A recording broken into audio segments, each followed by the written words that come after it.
Hello bachcho, let's see. The question says in the conversion of copper oxide into copper metal, copper sulfide acts as reductant. अब देखिए बच्चों, यहाँ पे जो हमारे पास की कॉन्सेप्ट है इस क्वेश्चन का वो क्या हो गया। देखिए इसका की कॉन्सेप्ट हम लोग कैसे स्टार्ट करते हैं, ऑक्सीडेशन स्टेज से स्टार्ट करते हैं। तो चलिए पहले इसकी इक्वेशन लिख लेते हैं। Copper oxide plus copper sulphide gives copper and SO2। ठीक है, इक्वेशन को हम लोग बैलेंस भी कर लेते हैं यहाँ पे। क्लियर।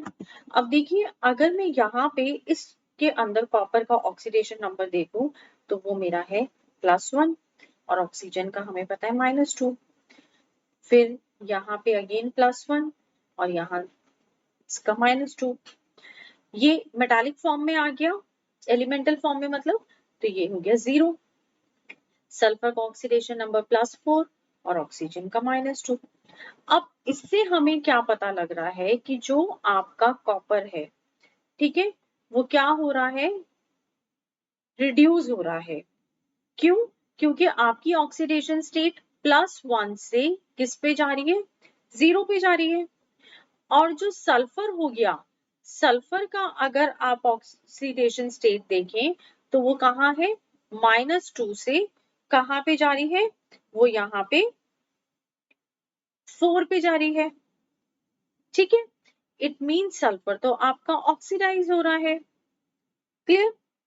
इसका मतलब जो आपका कॉपर ऑक्साइड है Cu2O, जो Cu2O है वो क्या कर रहा है, वो हेल्प कर रहा है सल्फर को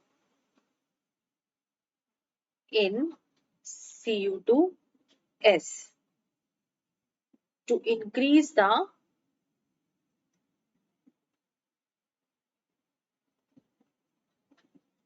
oxidation state।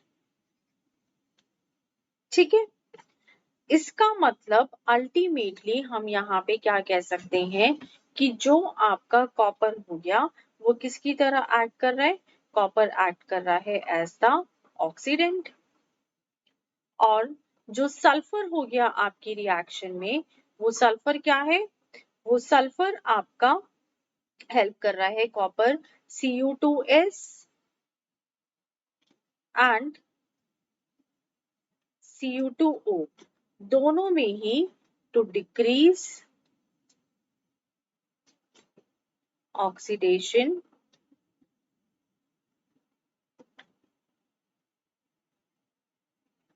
स्टेट।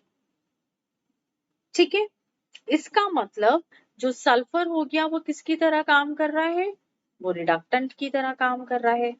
अब जरा हम अपने क्वेश्चन के पास आते हैं। क्वेश्चन में हमें बोल रहा है copper oxide into copper metal. ठीक है, copper sulphide act as a reductant. अब इसका मतलब यहाँ पे हमें क्या पता लगा कि ये वाली जो स्टेटमेंट थी कि सल्फर के जो यहाँ पे यूज हो रहा है तो ये एज अ रिडक्टेंट काम कर रहा है। इट मीन्स कि हमारा जो गिवन स्टेटमेंट है वो क्या हो गया, वो ट्रू हो गया।